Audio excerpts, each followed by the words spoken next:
35, Trev's Hockey Show. I'm the Trev. You know that. If you're tuning in, if you're watching, it's too sweet. Anyway, yeah, I am wearing Pittsburgh on purpose.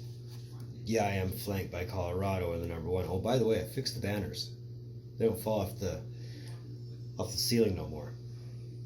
I am flanked by the number one. The theme is first overall picks, right? Pittsburgh's had a couple. Colorado's had a couple. So I might as well talk about one today. And today's episode is kind of more, not so much the draft success, but the draft bust. And today's topic is a man who's widely regarded as one of, if not the biggest, draft busts in NHL history. Talking about the guy, of course, who was happy he went first overall because nobody remembers second. You remember him, Alexandre Daigle. Going into the 1993 NHL entry draft, Alexandre Daigle was a can't-miss prospect. He was a guy who could do it all. He could score the goals, he could make the plays, he can get you points. In the 91-92 season, playing in the QMJHL for Victoriaville, he had 110 points. In 92-93, and this is what got selected first overall, he had 137 points. 45 of those only were goals. The rest were assists. That's 92. If you're doing the math. He was a can't-miss prospect. And a superstar in waiting, no matter how you looked at it. If you translated his stats from junior, it was essentially just waiting to happen. So Ottawa made no bones about it, and they did their part. They're accused of deliberately losing games to secure the first overall pick, which I guess they ultimately found to be true because that led to the introduction of the draft lottery. So, thanks, Ottawa. You made history. And keep in mind, Ottawa was a second-year team at this time. They'd already drafted Alexei Yashin beforehand. I think they drafted him at number 3, maybe number 2. I'll have to double-check on that one and get back to you. The Senators made no bones about it. They were drafting Alexandre Daigle. They needed someone like him for marketability, for his playmaking ability, just for product recognition, marketing to the Ottawa fan base or to every other NHL fan who wanted to get into the Senators. At the 93 draft, apparently there was an offer made by Quebec, who again was in the marketability stambo. They had to get something to draw the crowds in, so they were offering guys like Owen Nolan, Peter Forsberg, Ron Hextall, and draft picks for the first overall pick, and Ottawa declined. There was no way they were trading the first overall pick. So, after all was said and done, they drafted Alexandre Daigle first overall. Later on, he was interviewed about his draft position, to which he uttered the famous comment, "I'm glad I got drafted first because no one remembers second." We'll get into that later. Guarantee at some point. We're not going over the top 5 right now, but we will.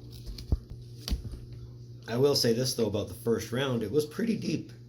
It's pretty deep. I mean, not counting the Chris Grattons, but you had the Victor Kozlovs, you had the Paul Karias, you had the Todd Bertuzzi, who went in the first round. Saku Koivu went in the first round.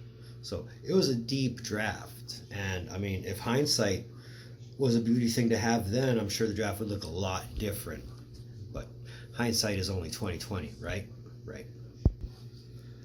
So upon his arrival in the NHL, when he signed his first contract, it was the largest contract in history at the time. This is before salary cap, and this is what ultimately led to the rookie cap. He signed a 5-year, $12.75 million contract. 7.5 or 2.5?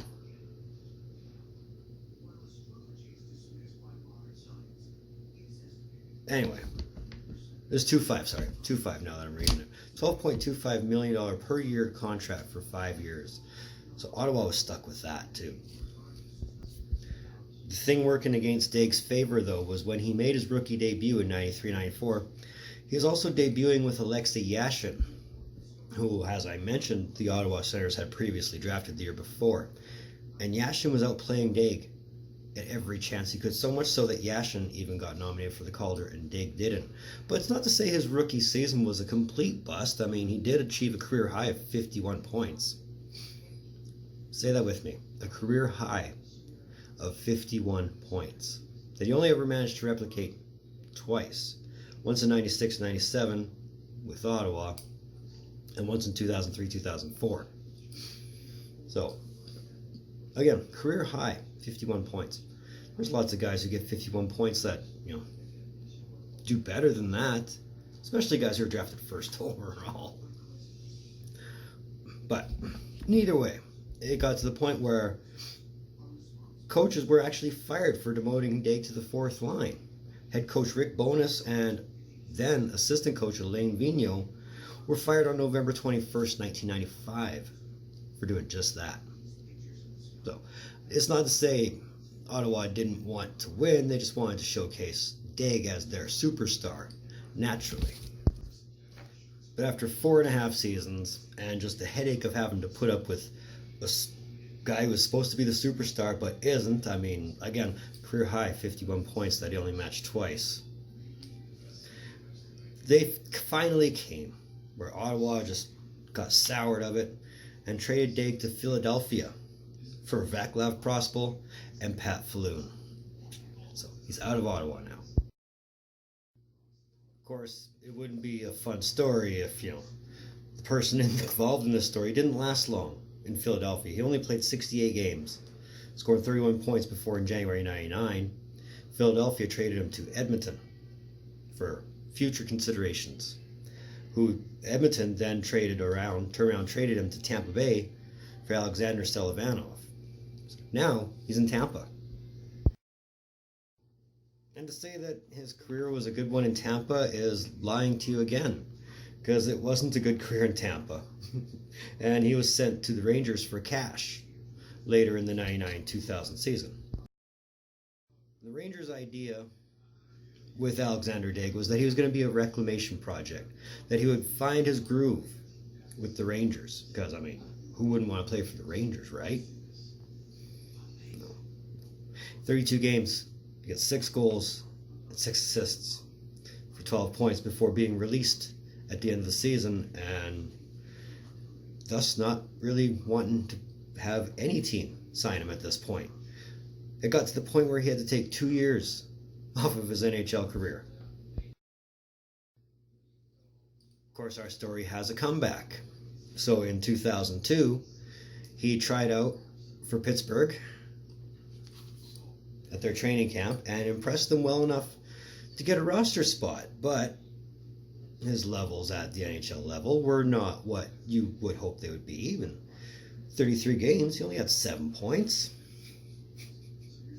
So time away didn't necessarily seem to help him either. And Pittsburgh noticed this because they were already beginning to tank anyway, because they were chasing Marc-Andre Fleury at that point. He was sent down to Wilkes-Barre Scranton, where he really didn't fare too much better other than in the assist category. But, again, didn't match career high of 51 points at this point.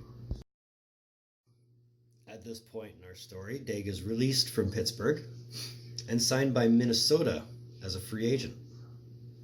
It's not a bad gig. Maybe get his career back on track in Minnesota.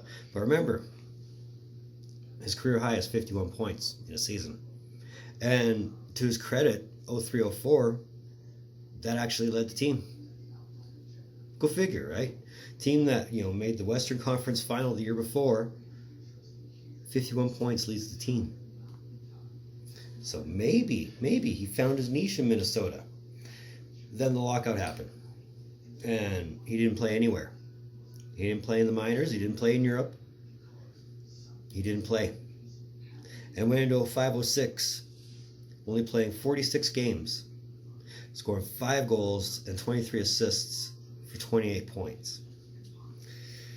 Needless to say, he didn't last very long after that. He was waived by Minnesota and sent down to the minors, but he didn't play in Houston. He got loaned to Manchester, where he played the rest of that season with 14 points in 16 games, mind you. So, good AHL career, absolutely, but When it translates to the NHL, I mean, when your career high is only 51 points. I know I say that a lot in this video, but it makes you think. Guy who was touted as a can't-miss prospect, who was glad that he was drafted number 1 because nobody remembers number 2. His career high is 51 points. Let's go over who number 2 to 5 were. So who was number 2 that nobody else was going to remember? How about Hall of Famer Chris Pronger? Hart Trophy winner, Norris Trophy winner, Stanley Cup champ, and in the Hockey Hall of Fame. Not bad. I mean, he could have been a San Jose Shark, because Sharks held the pick initially, and then traded to San Jose, where they just basically swapped picks. San Jose picked number 6. Hartford moved up to number 2. Good old Brian Burke deal. Number 3, Tampa, another bust on Chris Gratton. But, I mean, he played well when he had to. He played a lot better than Daigle. Number 4 was a coin toss between Florida and Anaheim because they were expansion teams at this point, and they decided who would pick from 4 and 5 in the 93 draft or number 1 and 2 in the 94 draft. Florida opted to pick number 1 in next year's draft, where they drafted Jovanovski, leading the Mighty Ducks of Anaheim to select Paul Kariya, 2-time Lady Byng winner, and in the Hockey Hall of Fame. So if they didn't remember 2, they maybe forgot number 4 too. Number 5 was Florida's first ever selection in Rob Niedermayer. Nothing against Niedermayer. Great player. Very great player. Better player than Daigle. Again, though, the 93 draft was a little bit stocked. I mean, Victor Kozlov went number 6. As I mentioned earlier, Saku Koivu was in this draft. Todd Bertuzzi was in this draft. Tommy Salo was in this draft. Brian McCabe was in this draft. So it had its peaks and valleys. Sure, it wasn't as deep as everybody thought it was outside the top 6, but still a very good draft with a very memorable draft bust. So that was my hockey history video for today, and this was episode 35, Trev's Hockey Show. I want to thank you for tuning in. Your viewership always means so much to me. Always has, always will. If you haven't already, hit that red button. Let's get to 50 subs. I would love that very much. Give me a thumbs up if you like this video. Let me know what you think, where I should point my hockey history topic to next, and we'll visit that idea. Or I could just come up with a couple more. I mean, I did mention Bertuzzi, and I guarantee you we'll be talking about him at some point in hockey history. But if you want to, you can find Trev TV on Facebook. You can find Trev's hockey page, or Trev's trade page first, at Trev's trade page, and then you can find the parent channel at Trev's TV. You can find Trev on Instagram at Rockstar Trev TV. Moving forward, we'll come up with something. We always do. I mean, if nothing happens in the regular season that I haven't already mentioned or won't mention by that time, I got another jersey retirement next week. I might do another one of these in another couple weeks. But I do know we have a draft video at the end of the month, probably November 1st, between me and Melissa. So there's stuff coming. But either way, in the meantime, and in between time, be on the lookout for more videos from the Trev. Later.